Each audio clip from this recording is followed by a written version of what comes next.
Welcome back, everybody. So today we are going to be discussing the UK, Gary economics, the US, politics, war, housing, pensions, and global capital flows. Now, I am fully aware that they could be their own separate videos, but it's only me over here, and I don't have a content team, content creation team, an editing team. So it's all going to be in the one video, so please just bear with me if this video is a little bit shaky in terms of editing, you know. But I do appreciate the support, and there's a few people who've been messaging me on Instagram, basically saying that these videos at the start need to be more engaging because of retention. And I understand it's coming from a good place, right? But these videos are not for people who have a 5 to 10 second attention span. These videos are for people who want to have a deeper understanding on finances, economics, and markets. So yeah, for the two people who I've just offended, you know, don't take it too personally. These are going to be longer videos, so, but yeah, I do appreciate the support anyway. But anyway, let's pretty much get straight into it. So, the UK and Gary economics. So, I keep receiving videos from Gary economics for people who, because I come from the UK, right? So, Gary economics is a large economics channel in the UK. He talks about mainly the UK economy, and obviously, at the moment, it's very polarizing, right? I mean, in the UK it is, and so, well, anywhere. I mean, it's the red team versus the blue team, and you know, there's so much friction. And if you're on this team, everyone hates you, and if you're on this team, everyone hates you over here, and it's so polarizing. Now, Gary's channel has massively blown up over the last 2 to 3 years, and he talks about the UK economy and his solution for the UK economy. Now, yeah, before me giving you my opinion on all of that, let me give you some background on Gary. So Gary, it comes from a working class background. He went to a few pretentious schools like Cambridge and Oxford, and he did very, very well for himself. And he started working in Canary Wharf in London, what is basically the financial district of London. And he became the best trader, I think, in 2017, 2018. And he kind of portrays himself as pretty much the Robin Hood. He's kind of looked behind the curtain, and now he's broadcasting it to the world in terms of what goes on behind the curtain and blah, blah, blah, blah, blah. Okay, so my opinion on Gary economics. So I think Gary puts out some very informative videos, but I think his main message, what is taxing the rich and inequality, I just think he talks absolute nonsense. Now, I'm fully aware that Gary does have a very strong following, and I think a lot of the things what Gary puts out, like I said, are just very misguided, and he doesn't really inform people about the underlying systemic issues in the system. Now, he talks about taxing the rich and blah, blah, blah, blah, and that really does appeal to the majority of people because they don't come from money, right? And just for starters, I don't come from money. I don't have a lot of money. You know, Gary probably has a lot more money than me, and I come from the north of England. And from where I come from, Gary would be classed as posh from where I'm from. So let's just get that straight out with it. Let's just get that off the table, right? So, but the reason why I say it's nonsense is because capital competes on a global scale. So if you go after, let's say, taxing the rich aggressively, they will just move. They will just move. And typically people who have a lot of money, they typically have very good tax structures, meaning they are set up in different jurisdictions around the world. And it's typically, they don't necessarily own anything. It's mainly entities what typically own it. And this is why you have, let's say, Amazon and Starbucks. I mean, there's been so much, let's say, right, let's just address this. So the news typically writes headlines what drives a emotional reaction, and that emotional reaction gets views, gets clicks, and ultimately gets retention. So when you hear things like, oh, Amazon has paid no corporation tax or paid no tax, blah, blah, blah, blah. But the thing is with Amazon, especially in the UK, they employ a significant amount of people, and them significant amount of people are paying income tax. So you typically have large government incentives for large corporations to employ the vast majority of people because they can set themselves up in different jurisdictions. And typically how it happens is that you have a holding company what typically holds, let's say, the IP of a, let's say, the trading entity. The trading entity, let's say, is in the UK. But let's say you have a holding company, what typically holds the, let's say, intellectual property in Ireland or whatever. And typically at the end of the year, they typically say, oh, well, for you to be trading and using our name from the holding company, you need to pay us a fee, whatever. And that fee typically means that they don't really pay much tax, corporation tax. The people who do pay the tax are the people who have jobs, and obviously they pay a lot of income tax. So the people who have, let's say, the vast majority of money, and the rich are the people who employ the vast majority of people. Okay, so to give you some more context about why taxing the rich does not work, you have to go a layer deeper, what is looking at systemic issues, especially when it comes to the monetary system. So let me give you some more context. So during World War I and World War II, to finance a war, you needed to get the buy-in of the majority of people because we were on a hard money standard. So as a result, you needed to have more gold, and obviously more gold means that you have more cash, so you can obviously buy materials, buy equipment, etc., etc., etc. Now, during that time, again, a lot of people's taxes were a lot higher because you needed to finance the war. So when we came out of the war, we had President Nixon, who basically, because a lot of countries were massively indebted with each other, that they didn't have the gold, obviously gold reserves. So as a result, President Nixon came off the gold standard for the US. Now, there's a website called WTF happened in 1971, and 1971 was the year when Nixon came off the gold standard. Now, we are currently in this fiat game at the moment, meaning that central banks and central planners basically have control of the entire monetary system. Now, as a result, when it comes to going to war at the moment, the reason why a lot of people, I believe, are advocating for war is because it's incredibly, incredibly profitable, because you do not necessarily need the population to agree with the war. You can basically just print the money and you can just go to war. A majority of these, let's say, institutions want to kind of, let's say, advocate for war because the monetary system is completely broken. Whereas before, if you wanted to go to war, let's say the population needed to buy into it. And again, you needed to raise the money through taxes, typically, because you couldn't necessarily debase the currency. Now, to going back to the debasement of the currency, so to give you some more context about how currency debasement actually happens, is that like Henry VIII, who was the king at the time in England, he had the nickname called Copper Nose because he was issuing copper coins and painting them silver. And over the period of time, the coins, the noses on them coins, started to go obviously copper, and people realized that their currency, well, the money what they actually had was not actually silver, it was actually copper, and it was painted as silver. So he had the nickname called Copper Nose.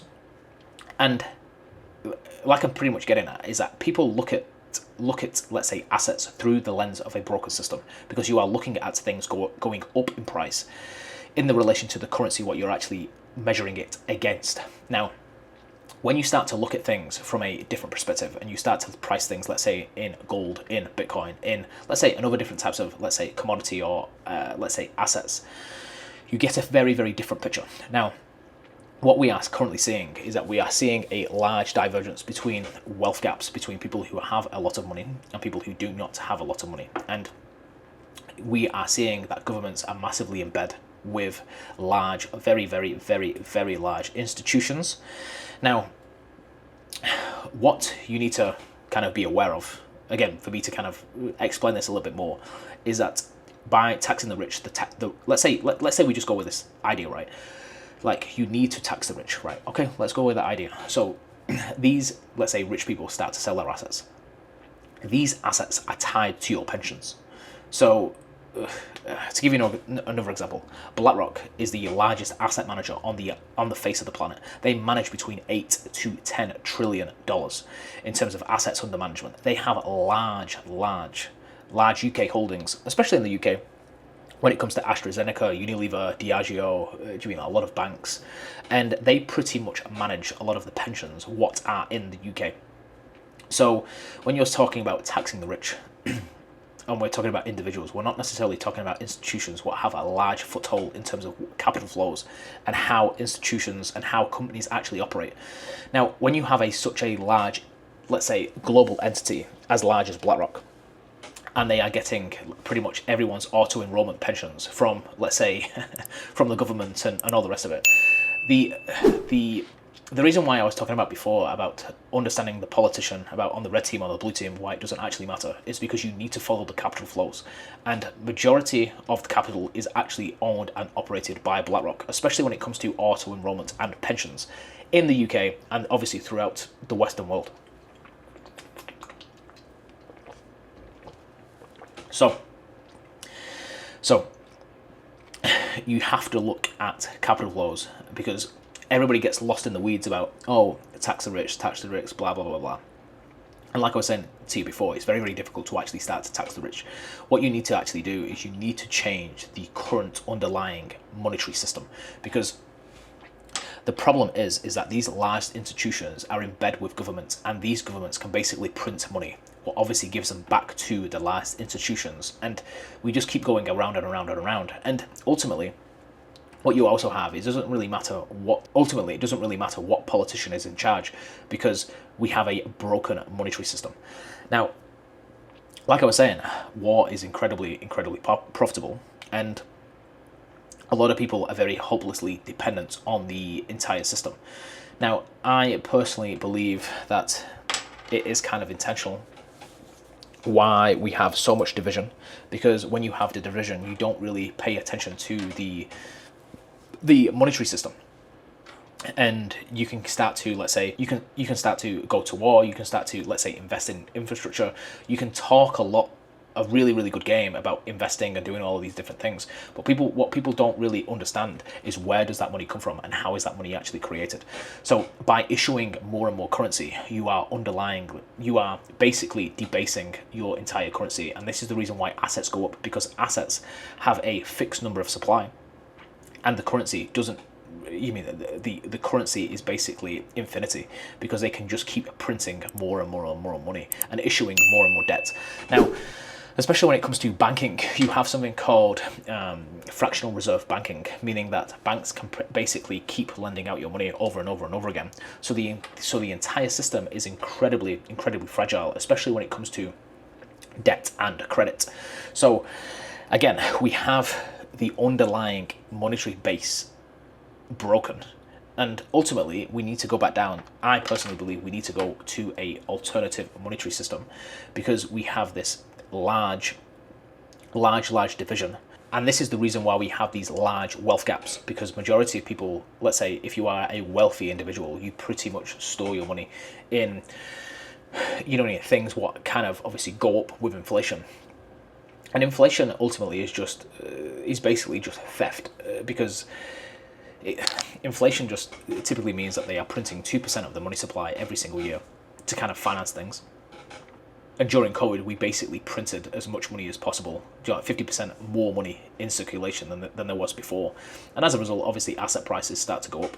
Now, so what you typically see is you see a lot of politicians basically advocating for the reason why everybody is poor is because of the rich. But what they don't really, let's say, articulate is that the politicians are pretty much in bed with the institutions, and they can pretty much issue and print money to go on, let's say, these never-ending wars. And you always, let's say, you want to get into wars more and more and more, because obviously it's incredibly profitable. And I know it might sound very sinister, but the thing is that is just the way how it currently is. And you can kind of see this in Ray Dalio's book called Big Debt Cycles. And in his book, he pretty much goes through the paths of the rising and falling of empires. And we can kind of see that we're at the later stage of a falling empire, what is pretty much the US. And again, I'll put this on the screen, but you can pretty much see where pretty much let's say, like 11, 12, 30. I mean, you can pretty much see this in this diagram, what I'll put on the screen. But you can see that we have large wealth gaps, and then we have large debts, and then we print money, then we have internal conflict, the loss of the reserve currency, weak leadership, and civil war and revolution. Personally, I mean, in terms of weak leadership, obviously that is up for debate, but I really want people to really understand that it doesn't really matter who is in charge, because ultimately the monetary system is underlyingly broken. And again, the people who are in charge are not necessarily going to fix it. Now, we are seeing like people like Ray Dalio talking about the underlying monetary systems, and especially when it comes to the US. But in the UK at the moment, there seems to be a very large agreement that Labour is going to fix a lot of these problems. And what you've got to be very, very aware of is that just because it sounds good, I mean, just because socialism sounds great, that doesn't mean that it's great in reality. Now, there's a very famous economics analyst called Thomas Sowell.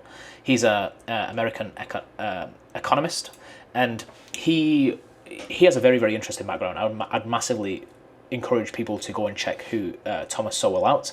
He is he's currently 94 years old, but he talks a lot about. He had a lot of very strong opinions around Marxists and basically socialism, and then he kind of shifted his view to be very data-driven and free market outlook, and he basically witnessed the intervention of government programs and the removal of economic incentives, especially for the private sector, and how basically there is no solutions, that there is only trade-offs.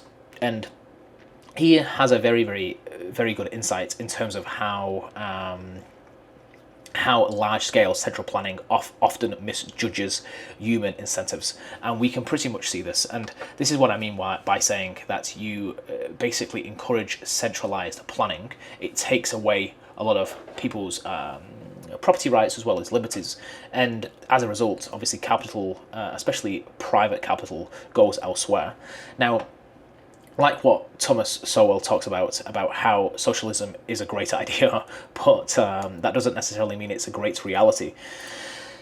That obviously just giving people money and not necessarily having them as incentive to be able to work or to be able to be productive in society, it's you ultimately just end up debasing your own currency, and your competitiveness globally just starts to diminish. So.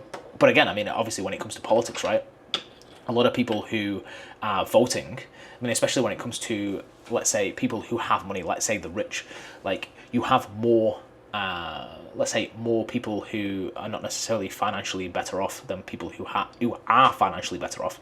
And ultimately you have one vote for one vote, right? So if you have, let's say, a large amount of assets and a large amount of capital, why would you stay somewhere what doesn't necessarily reward you, and you are actually penalized for being being productive and for let's say creating businesses and creating enterprises?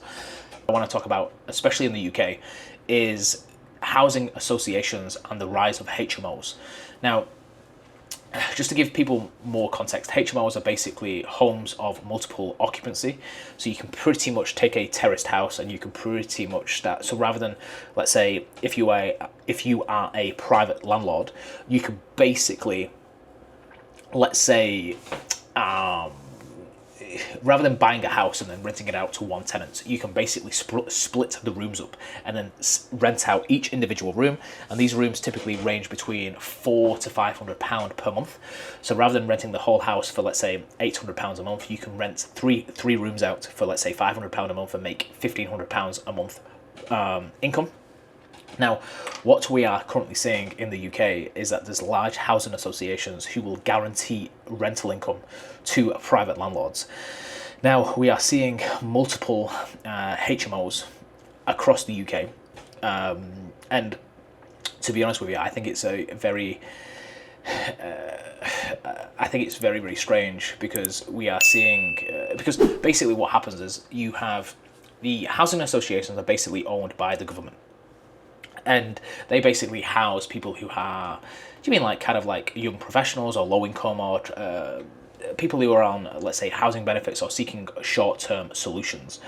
Now, what you typically have with this is that it will typically prop up the housing market because it incentivizes private landlords to get into the housing market. But the majority of the housing market is actually propped up by the social housing associations, what are ultimately what are ultimately backed by the UK government. So again, it's kind of like, where does all that money come from? And ultimately, the money comes from the debasement of the underlying currency. And this is why you can kind of see that the pound has been getting weaker and weaker and weaker throughout the like 10, 20, 30 years.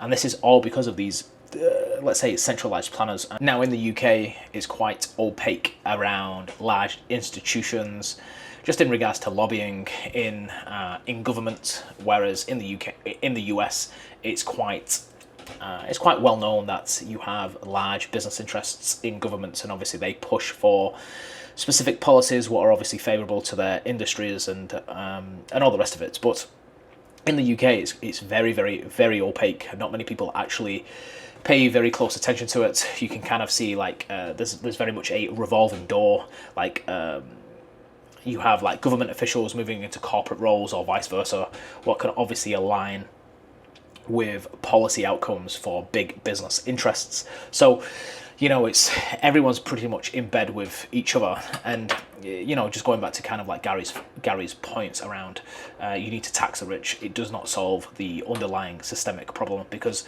the underlying monetary system is completely broken. And the thing is, I understand what he's kind of getting at, but the thing is, it gets a headline. A lot of people kind of get a very emotionally charged behind it and say, yeah, the reason why I am poor is because of the rich taking all the, let's say, products and services and all the rest of it. But ultimately, a lot of it is to do with the broken monetary system and the ability to be able to debase the currency and print more money. Now, you can kind of get a better understanding of all of this by reading books by Lynn Alden's Broken Money. She talks a lot about the monetary systems. I mean, Lynn is a very respected macroeconomics analyst, and she basically really dives into how monetary systems evolve and how they can fail, and how potentially Bitcoin might address structural flaws. Now, obviously, Bitcoin and gold and obviously hard money isn't necessarily, there isn't, let's say, a silver bullet, but it definitely does resolve a lot of these like currency debasements, and especially when it comes to, let's say, price appreciation of assets. Because like I was saying to you before, you are looking at assets through the lens of a broken system, what is obviously the British pound or the US dollar. Now, if you start to look at assets through a different, let's say, lens, if you started to look at, let's say, houses in gold or houses in Bitcoin, it would show you a completely different picture. What typically is that the cost of a house is actually going down rather than actually going up. And again, this is another really interesting thing to actually look at, is that if you look at the average housing price in the UK and then you divide it by the, let's say, the increase in the underlying money supply, you'll actually see that the cost of an actual house has actually stayed relatively flat in the last 10 to 15 years, all because, the reason why the property prices have gone up is because of the government intervention, central bank intervention, when it comes to currency debasement. That the price of the house actually hasn't gone up. It's the currency what has actually debased. So again, it's looking at these different things and being very self-aware of actually what is actually happening, rather than trying to blame, the reason why I'm getting poor is because of the rich. No, a majority of it is to do with central planners, what is ultimately central banks. Now, again, like I was saying to you before, you can look at books called Large Debt Cycles by Ray Dalio, or you can read books like Lynn Alden, Broken Money. There's another book by Jeff Booth. Jeff talks about the price of tomorrow, what ultimately promotes the technology, how technology is very deflationary and can massively, massively improve the productivity outputs. And ultimately, over time, technology trends to the production cost or the distribution cost, or ultimately trends to zero. It's a very interesting book. And the reason why I want to talk about that is because technology should be making things cheaper, not more expensive. And Jeff talks a hell of a lot around the monetary system and how the monetary system is actually broken. Now, obviously, Gary's solution is obviously taxing the rich. And I honestly do not think that is the best way of actually doing it. Obviously, like I was saying to you before, the capital goes where it's treated best, right? And at the moment, the UK is not the best place to be doing business. So capital is obviously leaving the UK. But this is what I would do if I was obviously had some influence in the UK. I would lean into innovation and I would lean into trending, let's say trending technologies, what ultimately would bring capital back to the UK. And ultimately, kind of build out a lot of these dying industries, because that's the problem. It's like if you go to the UK, you go to the high street. The high street is absolutely dead. If you speak to people in the UK, they're not necessarily that optimistic around the future.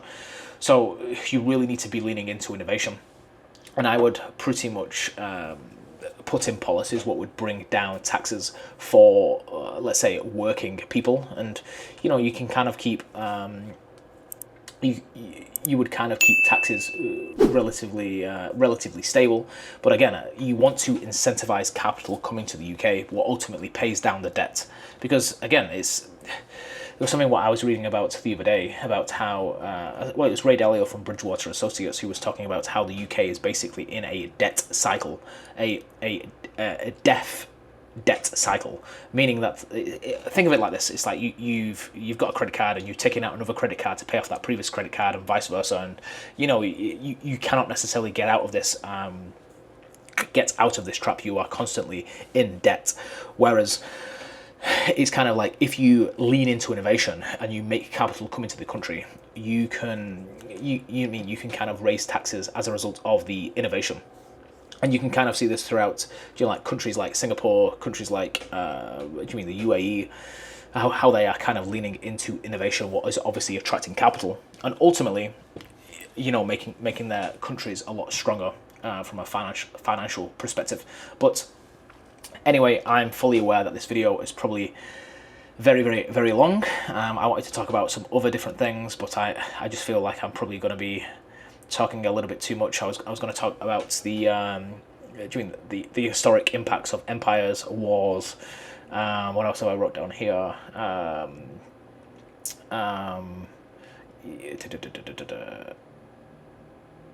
The UK's aging population, and obviously the progressive tax structure, and how that can kind of all, it's all linking into this massive cocktail of problems what we've currently got and how we can kind of get out of it. But yeah, my solution is pretty much give, let's say, tax breaks to middle class or low income people, and obviously massively lead into innovation. Such as robotics, AI, blockchain, whatever, because that would bring capital into the actual country, and obviously as a result you can kind of do more social incentive structures. I mean, I'm not necessarily saying that the welfare is bad, but I just think when there's so many people who are very, very dependent on it, it puts private business in a very tricky position, because obviously government only sees, and people only see, that the people who are getting rich are obviously rich people, but people don't really understand about the underlying monetary systems. And why should they, really? I mean, the idea why taxes are very complicated and why monetary systems are very complicated is because they don't want you to understand them for very good reasons. So anyway, I am rambling on a little bit too much, but they are just some of my thoughts on this topic. And yeah, to the 4 people who've made it this far, I hope you're having a lovely day, and I'll see you in the next video. Take care. Bye-bye.